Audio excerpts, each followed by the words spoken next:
হ্যাঁ, হ্যালো। বল্টুর মা, আমি নাটের মা বলছি। খুচরোর সমস্যার কথা তো শুনেইছ।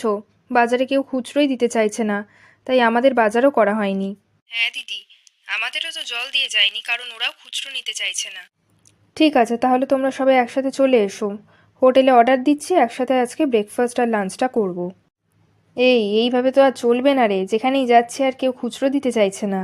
এক কাজ করা যাক রে বল্টু, আমরা বাজারে গিয়ে এই ঘটনাটার ভিডিও করে ভাইরাল করে দিই। ও কাকু, দুটো চকলেট দাও তো, আর 10 টাকার খুচরোগুলো নাও।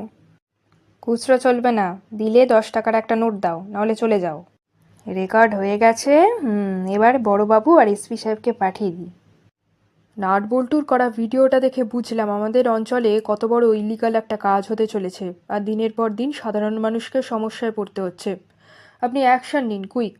ইয়েস এসপি সাহেব। নাট বল্টুকে আমরা এর জন্য ক্রেডিট দিতে চাই, আর তার জন্য ওদের হাতে ব্রেভারি